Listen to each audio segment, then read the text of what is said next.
अस्सलाम वालेकुम वीवर्स, मैं तुहानू भैंसां दिखा रहा जड़ियाँ चुग रही ने।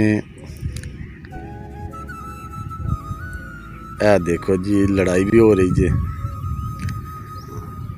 ते और गर्मी बड़ी है, ना लड़ो, एक ने हार मान ली है तो बेहतर हारिया हीरा हुंदा जी। साडे सियाणे लोग कहंदे हन हारिया हीरा हुंदा। जिस जगह ते गाइयां मज्जां कट्टे बच्छे ये चुग रहे ने ना, ये जगह ये स्टे आ गया इस जगह का और इन्हां लोगों नूं मौजां लगी दी ने।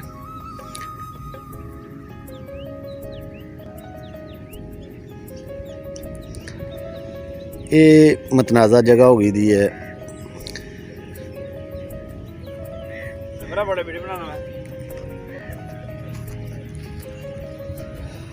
ते मौजां लगी दी ने जानवरां नूं।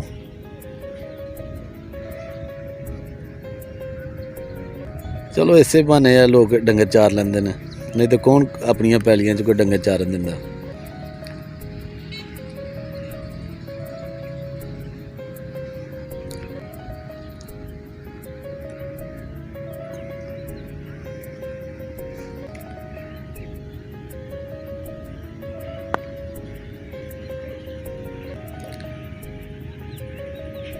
गाइयां मज्जां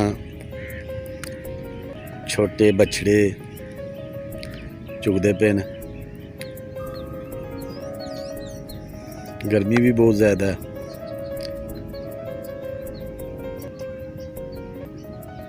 लो जी, ये जी सब्जी जड़ी साढ़े कोल लगी दी है,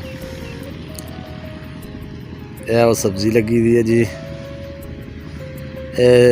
दूसरी तरफ जड़ा साडा डेरा है जी, वो भी तो नज़र आ रहा होगा सब्जी दे थोड़ा जा परा। माशाल्लाह सासब शदाब, हर तरफ हरियाली, मौसम बरसात।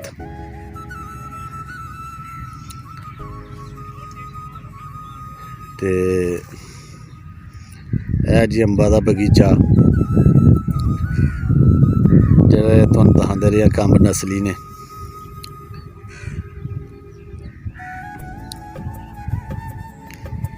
माशाल्लाह जी, बड़े अंब लगे दे हैं इहदे नाल।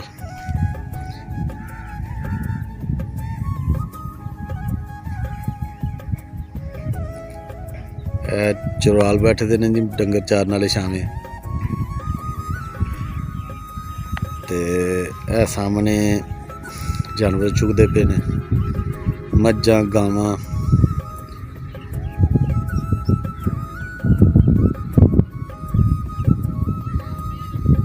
तकरीबन 200-300 डंगर जड़ा ना चुगदा पिया।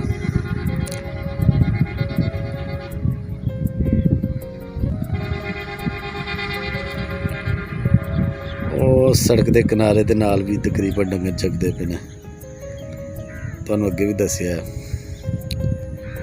तकरीबन डंगर हुण काले पै गए ने कि घर नूं तैयारियां इन्हां दियां धारां कड्ढणगे, दुद्ध कड्ढणगे। ते